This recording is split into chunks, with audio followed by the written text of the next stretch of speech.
Long ago, in a peaceful African village surrounded by tall trees and flowing rivers, the people lived simple and happy lives. Every morning, farmers worked in their fields. Children played under the warm sun, and every evening the villagers gathered around the fire to tell stories. Among them lived a young man named Obinna. Obinna was known throughout the village for his kindness. He helped the old, shared his food with the hungry, and never refused anyone who needed help. Because of this, the villagers respected him greatly. But not everyone was happy about that.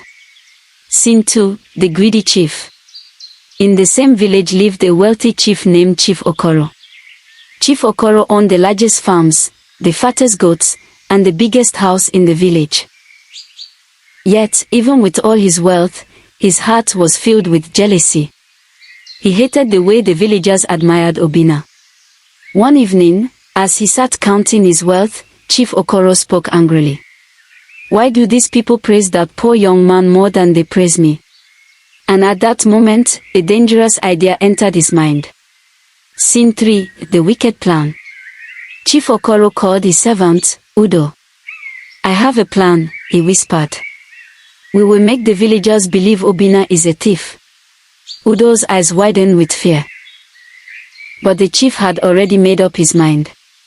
That very night, they secretly hid the chief's prized goat deep in the forest. Then they waited for morning. Scene 4, the false accusation. The next day, the chief gathered everyone in the village square. "My most valuable goat has been stolen," he shouted. The villagers gasped. Then the chief pointed straight at Obinna. "Obinna is the thief." The crowd fell silent. Obinna stood there, shocked and confused. "I have stolen nothing," he said calmly.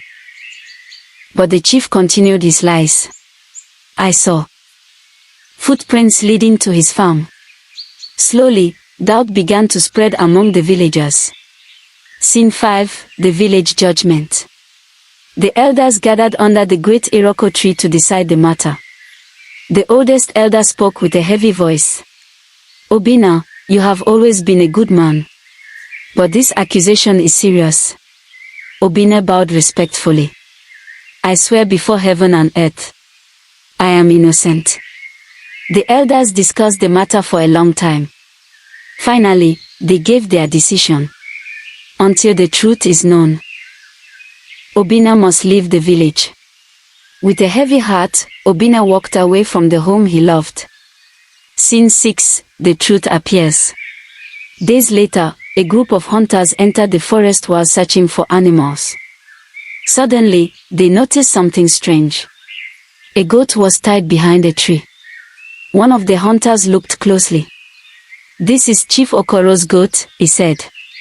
The hunters immediately untied the animal and carried it back to the village. The truth revealed. When the villagers saw the goat, they were shocked. "If the goat was here, then Obinna could not have stolen it," someone said. Fear filled Chief Okoro's eyes.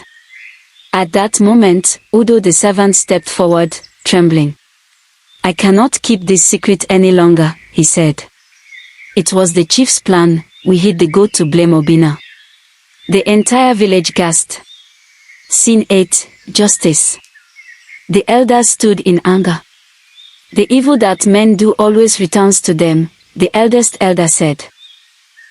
Chief Okoro was stripped of his title and sent away from the village in disgrace. Messengers were sent to bring Obinna back home.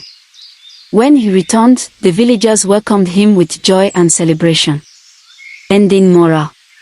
That evening, the elder gathered the children around the fire. He spoke softly. "Remember this lesson, my children. A lie may travel far, but the truth will always catch up." And from that day on, the villagers never forgot. The evil that men do will always return to them.